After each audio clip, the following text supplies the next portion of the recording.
on Daily Planet. How do you bring life back to an old ship? Well, first you blow it up, make an artificial reef, then turn it into an art gallery. But first, we're kicking things off today with an art gallery that is pretty exclusive. Oh, that's right. Not just anybody can go. To get in there, you have to wear a wetsuit and diving gear.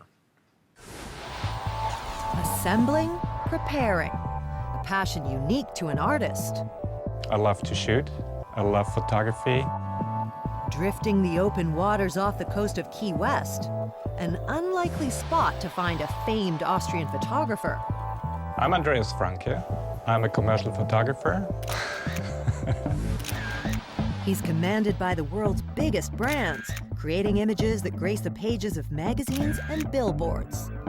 But this project is all his own.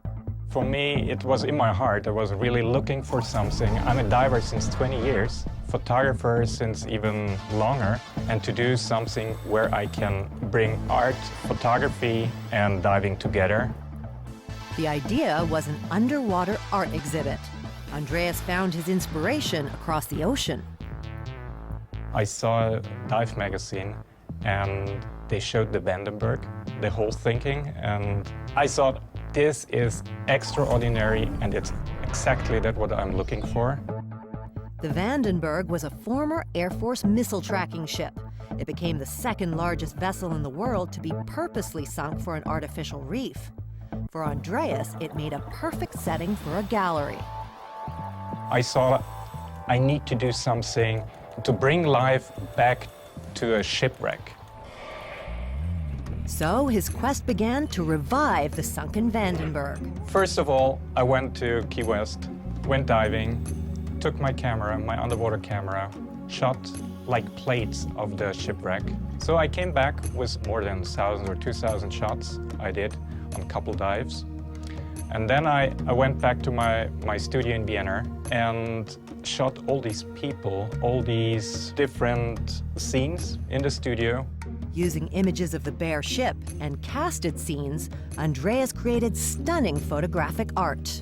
Digital photography and also digital post-production gave me the possibility to do something like this. If you see a shipwreck underwater, it's already aged a little bit. It's something from the past, so I thought I need to do something that the whole thing is a little bit aged and fits together.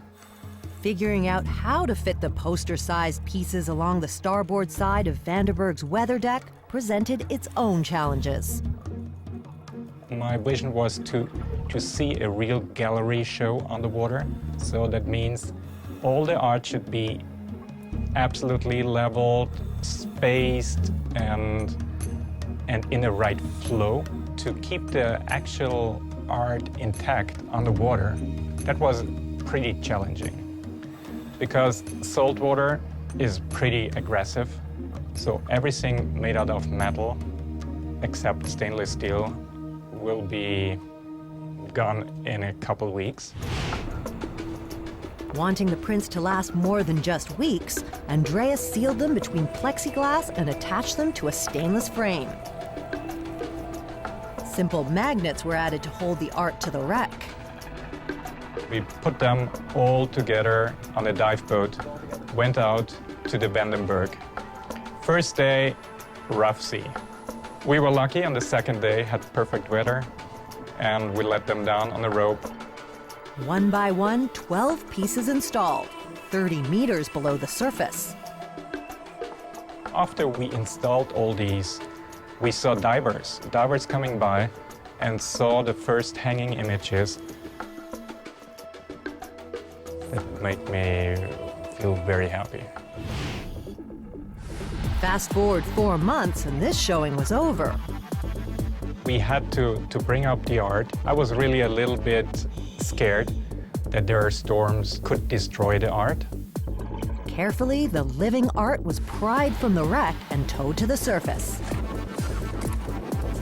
It looks like a huge Polaroid from the history with all these colors inside and with all these growths on it. I definitely love it. After reaching the surface, these pieces of art needed to air out. As you can mention, they were highly smelly. We dried them like coffee in the sun for 2 weeks. So everything kept. We didn't rise them with fresh water. We kept them like they are, and now they are in an air-conditioned storage.